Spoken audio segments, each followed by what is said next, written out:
¿Qué tipo de sistemas electorales existen? ¿Conoces cuál se aplica en tu país y cuáles son sus ventajas y desventajas?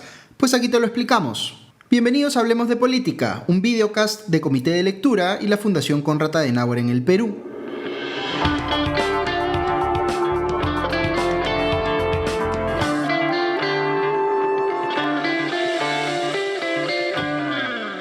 El episodio anterior de este videocast que pueden ver aquí nos sirvió para explicar la importancia que tienen las elecciones en las democracias y que las hay de distintos tipos, presidenciales, parlamentarias, regionales o municipales. Explicamos también el concepto de distritos electorales, que es la forma como subdividimos al país para una determinada elección.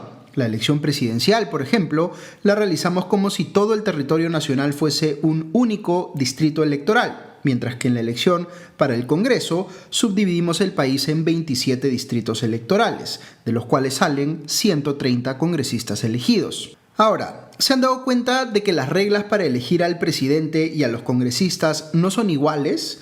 ¿Cómo sabemos quién ha ganado en cada caso? En la elección presidencial es más sencillo. Sabemos que normalmente hay una primera vuelta donde nadie saca más del 50% de los votos válidos. Y luego hay una segunda vuelta donde la cosa se define entre los dos candidatos que sacaron más votos en la primera vuelta. ¿Y cómo es en el caso del Congreso? Pues ahí la cosa es más complicada, pero no se preocupen que la idea de este videocast es poder explicarles todo de manera sencilla para que podamos comprender mejor cómo funciona nuestra democracia. Muy bien. Les comenté al inicio que hoy íbamos a hablar de sistemas electorales. Recuerden que aquí siempre decimos que la democracia es un sistema de agregación de preferencias políticas. Pues bien, un sistema electoral es la forma en la que una democracia recibe por un lado los votos individuales de las personas y los convierte por otro en una decisión respecto de quién o quiénes han salido elegidos como representantes. Lo que se busca, por supuesto, es reflejar la voluntad de los votantes de la mejor manera posible. Pero esto suena más fácil de lo que realmente es, como luego les explicaré. Pensemos en un caso sencillo, una elección presidencial con una sola vuelta. ¿Qué pasa ahí? Pues le damos una cédula de votación a todos los electores habilitados y les decimos, pon una cruz o un aspa sobre quien quisieras que sea elegido presidente. Luego contamos todos esos votos y el candidato o candidata que obtiene el mayor número es elegido presidente. Fíjense que en este caso ni siquiera tiene que sacar más del 50% de los votos posibles. Basta con que saque un voto más que el que quedó en segundo lugar. Esto es lo que se conoce como la regla de pluralidad o de mayoría relativa y es bastante simple de entender. El que obtiene más votos gana.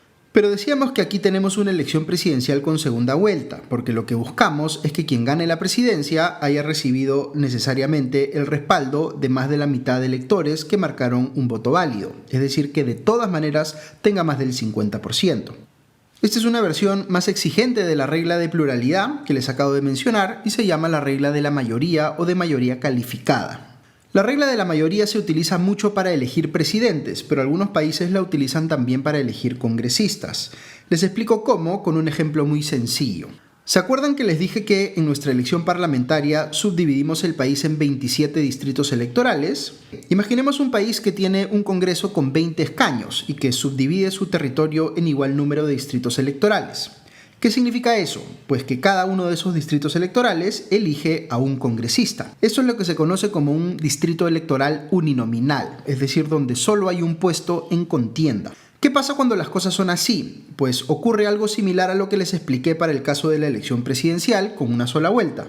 Simplemente sale elegido quien sacó más votos en ese distrito electoral.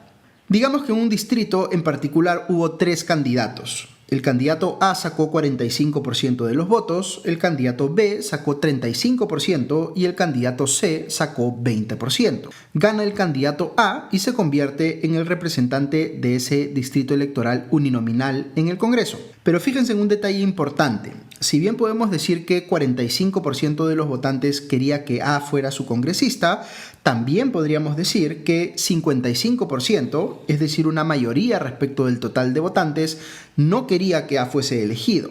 ¿Cómo tomamos esto? ¿Nos parece bien o nos parece mal? La verdad es que no existe un sistema electoral perfecto. Todas las alternativas disponibles tienen ventajas y desventajas. Lo que les acabo de explicar es cómo funciona un sistema electoral mayoritario, con distritos uninominales. Así es como se elige a los congresistas, por ejemplo, en Estados Unidos o en el Reino Unido. Pero tengo ahora que explicarles un segundo tipo de sistema electoral, que es el llamado proporcional. Y para entenderlo, vamos a ver cómo se elige a los congresistas en nuestro país. Pensemos en el Cusco. Cusco no es un distrito electoral uninominal, sino que elige 5 congresistas. ¿Qué necesita alguien para salir elegido congresista en Cusco? Pues aquí es donde la cosa empieza a complejizarse. Digamos que hay, como fue el caso de la última elección parlamentaria, 23 partidos que se disputan esos 5 escaños en Cusco, y cada uno de esos partidos presenta una lista con 5 candidatos.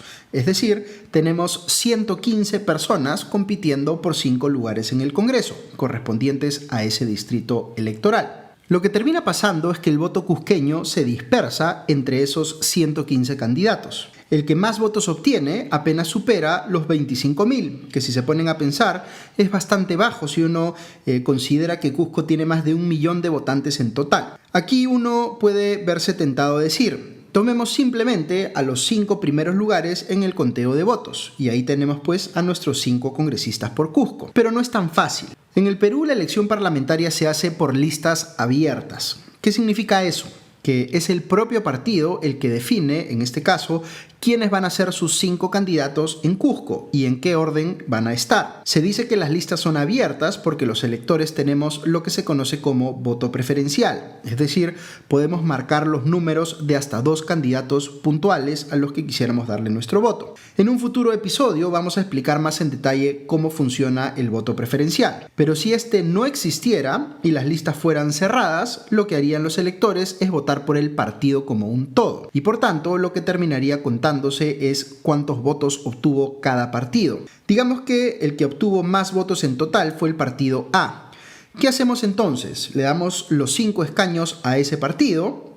No, eso sería aplicar la regla de pluralidad que les expliqué antes, y no es la que utilizamos aquí para el Congreso. Aquí aplicamos la regla proporcional, que funciona de manera distinta. Lo que busca la regla proporcional es repartir esos escaños entre varios partidos, a diferencia de la regla mayoritaria que se los daría todos a un solo partido. Pero ¿cómo hacemos esa distribución?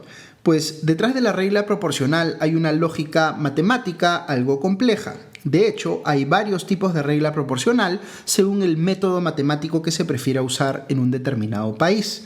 Pero voy a tratar de explicarlo en sencillo. Lo que estamos buscando aquí es definir cuántos votos se necesita en el distrito electoral de nuestro ejemplo para ganar un escaño en el Congreso.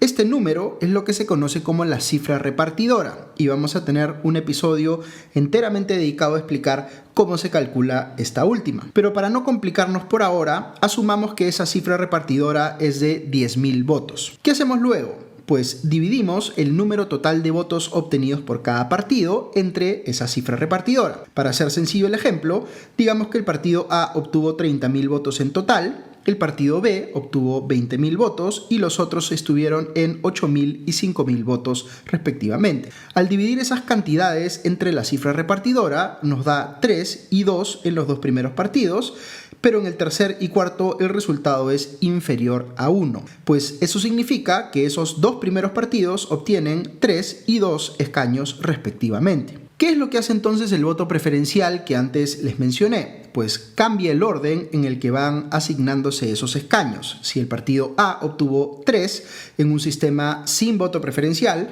esos 3 irían para los 3 primeros de la lista presentada por el partido, en el orden preestablecido. Pero digamos que el candidato que estaba cuarto en la lista es muy popular en un sistema donde sí hay voto preferencial y obtuvo individualmente más votos que los que estaban antes que él en la lista. ¿Qué ocurre entonces? Pues se altera el orden como resultado del voto preferencial y ese candidato que estaba cuarto ahora es el primero en recibir un escaño, aunque el número total de escaños que le corresponde a ese partido no haya cambiado. Hay otra regla que es bien importante para entender cómo se elige a los congresistas en el Perú y es la que se conoce como la valla o barrera electoral. También le vamos a dedicar un episodio especial a este tema, pero digamos aquí que esta última establece ciertos requisitos mínimos que debe cumplir todo partido para tener representación en el Congreso. En ese sentido, un partido necesita obtener como mínimo 5% del voto a nivel nacional en la elección parlamentaria u obtener al menos 7 escaños en más de un distrito electoral. para así poder tener congresistas. Si no cumple al menos uno de esos dos requisitos, no importa si ganó escaños en tal o cual distrito, simplemente los pierde y estos van a otro partido que sí haya superado la valla electoral. Muy bien, ahí tienen explicados a grandes rasgos los dos tipos principales de sistemas electorales que se aplican en el mundo, el mayoritario y el proporcional. Si se ponen a pensar, no es que un país tenga que optar solo por uno. En el Perú, por ejemplo, la elección presidencial aplica el sistema mayoritario y la elección parlamentaria aplica un sistema proporcional, aunque no en todos los casos porque hay al menos un distrito, Madre de Dios, que tiene un solo escaño, así que funciona en la práctica como si fuera un distrito uninominal en un sistema mayoritario. Ahora, recuerden que les dije al inicio que no hay un sistema electoral perfecto y que cada uno tiene ventajas y desventajas. Por ejemplo, el sistema mayoritario tiene la ventaja de que es mucho más sencillo de entender por parte de los ciudadanos, porque se elige a una sola persona en cada distrito, y más sencillo de aplicar también por parte de las autoridades electorales. En segundo lugar, favorece que haya un número menor de partidos en el sistema político, porque al haber un solo puesto en disputa en cada distrito electoral, hace que solo tengan chances reales de obtenerlo los partidos más fuertes o con mayor respaldo.